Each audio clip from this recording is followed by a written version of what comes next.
Both my players here, when middle's swinging, we're going to a good spot. Colin, we just need to stop a little bit earlier because he's already contacting and we're still trying to like make it back here. Again, because it's such a quick one, you might not always make it back here, but as long as you just do that hop step back and stop, then you're going to have that ball because you're in the absolute correct position. Really good, but you were just still moving backwards trying to get planted while he was hitting. Whereas if you look at Garrett on this side, right, see how much quicker he's ready and stopped, right? By contact, he's already just ready. And we're still moving back as he's contacting. So good spot, stop sooner. If you don't make it back all the way, then you can at least react instead of being on your heels on this play.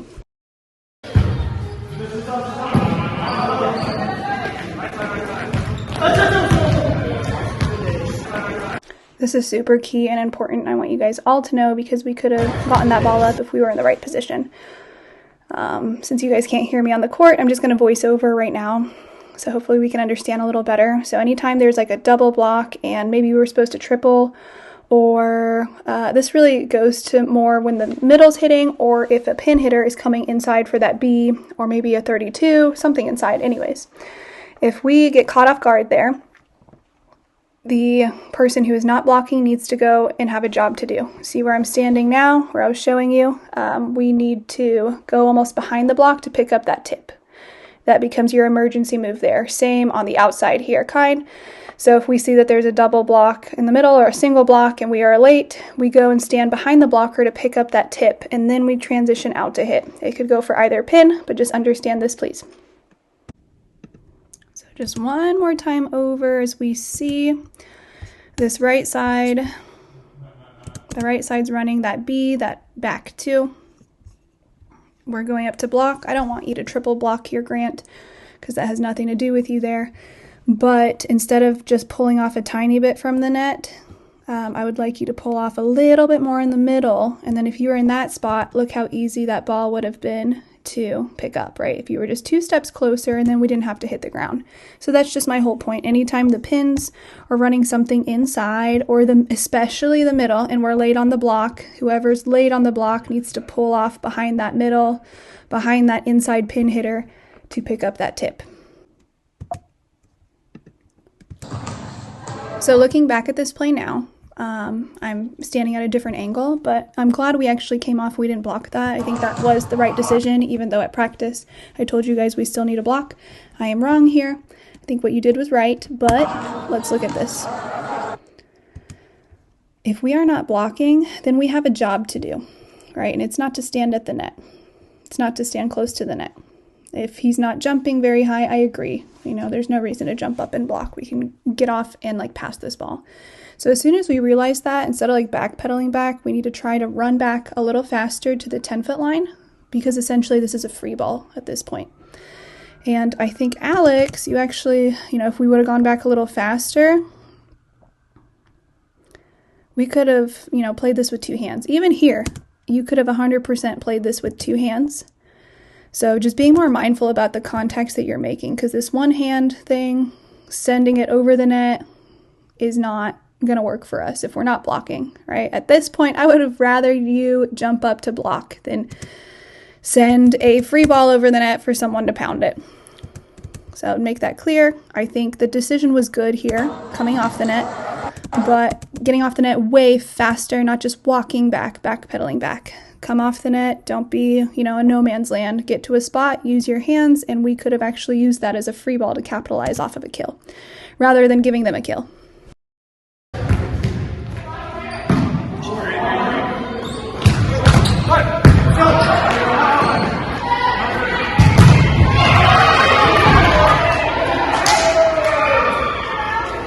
Again, just reiterating and explaining, when the setter is front row, now the outside hitter has the priority with the setter start like on their shoulder. But once you see they're attacking, obviously go in front of them, especially if they're a lefty. Maybe I didn't make that so clear, but start there, because the middle could be running some sort of slide or some sort of 5, some back play. So I don't want you getting super caught up in front of the setter if the middle, you know, is going around. So first priority is your setter. Soon as your middle sees that the middle's running some slide movement, that's when our middle should communicate, you know, back set, 5, slide, something. And then the outside hitter, your priority becomes to block that slide, like I just showed. And then the middle blocker is now on the setter. So super key, important when we have that 5-1 setter front row. Before then, you need to block, as an outside hitter, you need to block the setter, and you need to definitely double block in the middle if they're running a traditional system. Good example of what I had just talked about prior, if you're not blocking where you should be, especially for the middle. So on this side, Garrett's doing the right thing. He is moving towards that 3 zone because that's where Alex has shifted, but he just needs to vocalize until Jaden as well, watch the 3, because then the right side definitely has to double block on the 3. We can't just have the middle. But if that doesn't occur, like here, as you see, I have a single block. Then again, my pins, since Jaden missed this, he should have been 1 step in. Kine as well. I don't really want you to triple block on the 3 unless you can read it way early on. And if this middle is like a super big threat, if we play an opponent where their middle is just like taking us out, then maybe yes, triple block. But typically you're fine with coming off. I want you to come off a little bit closer here.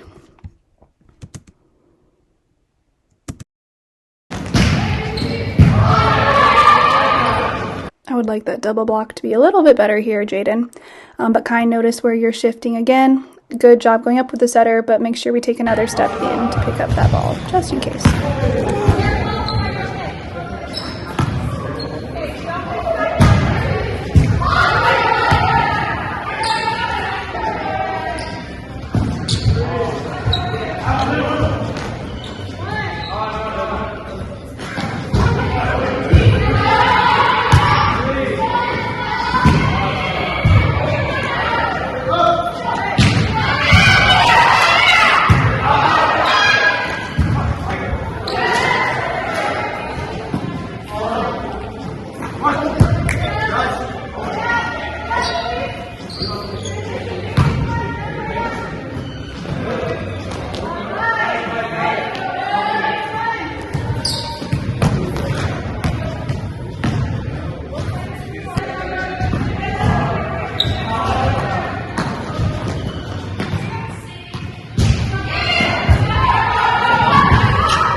Y'all just need to talk on this ball. Jaden, this could have been your ball. It could have been Luis's.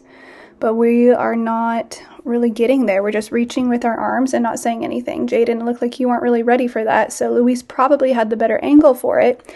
But Jaden, you could have picked that up too. Just get your feet apart, get low, get off the net where you should be. Luis, say something. I would rather you take that as the libero rather than a front row player if we can have it in that sort of perfect system, because you read it well.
Go, free.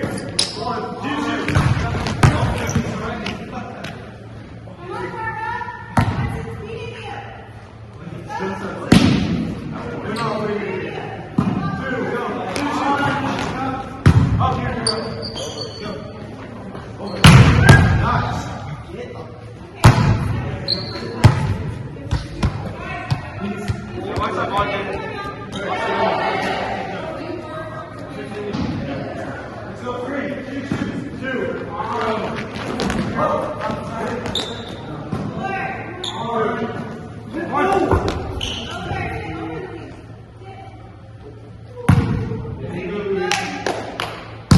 Go, free.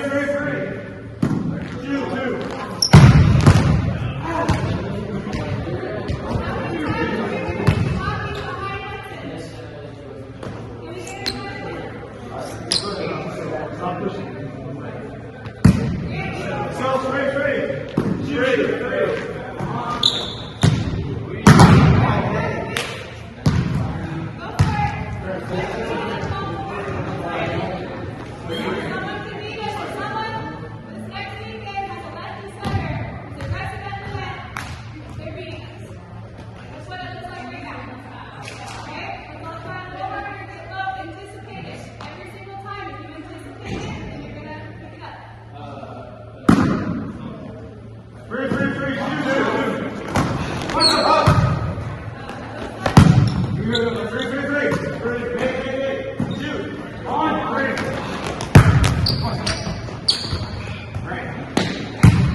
Sam, good job here. You got as close as you could to that line, close enough. You saw the tip, that's definitely your ball. Great job picking that up. You definitely did your job there. Grant, I would stay just a little longer because that could have been yours too. But great job, Sam. That's how we play that chaotic system.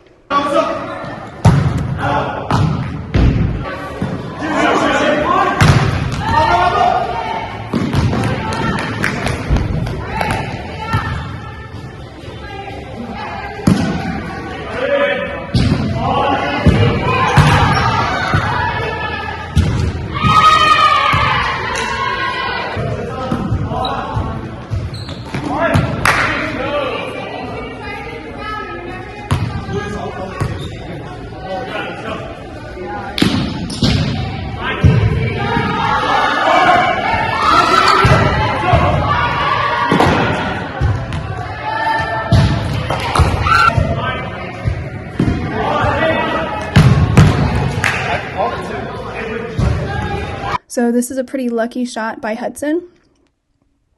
So I think our block was pretty good, but this is a time when we want to spread our hands. So Kine, you could be spreading that right hand a little bit more, and Garrett, you could be spreading that left hand a little more, or closing your hands. Let's see where it goes through. Looks like it went through Garrett's hands a little faster. Again, I think this was just a lucky shot by Hudson. We did a pretty decent job of setting it up. I would just say hands up a little faster, Garrett, possibly there. And either spreading, or I guess here in this case, putting them together a little quicker too. So it's easy to jump up with your hands closer together, and then we can spread if need be.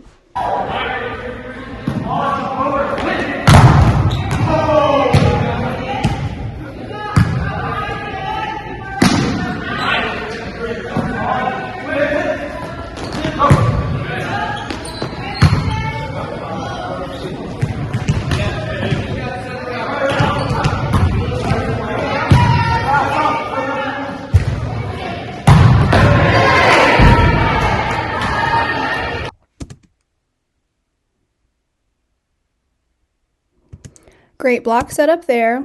Great recovery, Kine. Here, these were good transitions from my middle and from my outside. Kine, instead of going wider, like that wide, we can go wide and like deeper. So I would like you to be a little bit more behind the 10-foot line, but I mean, this could work in a chaotic play. Sam, I'd like you to pay attention to where you are even beforehand.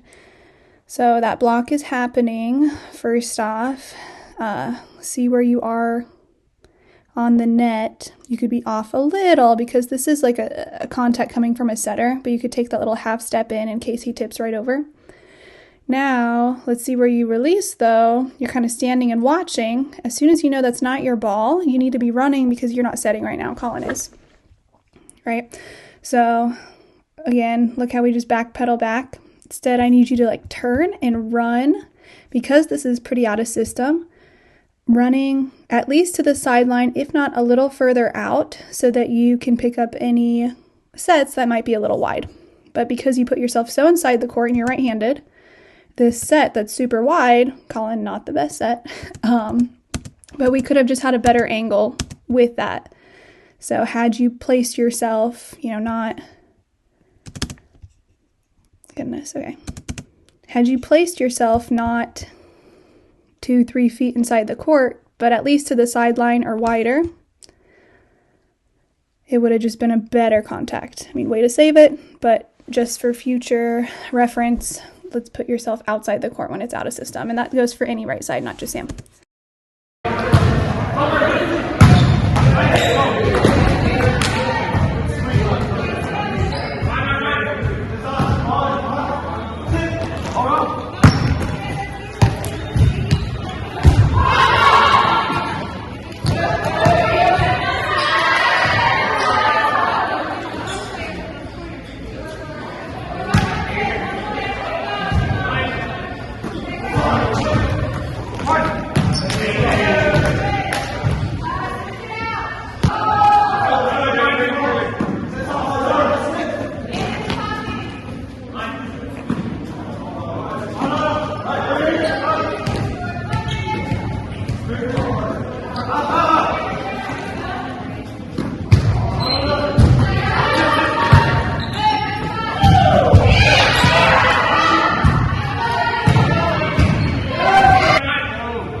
Great.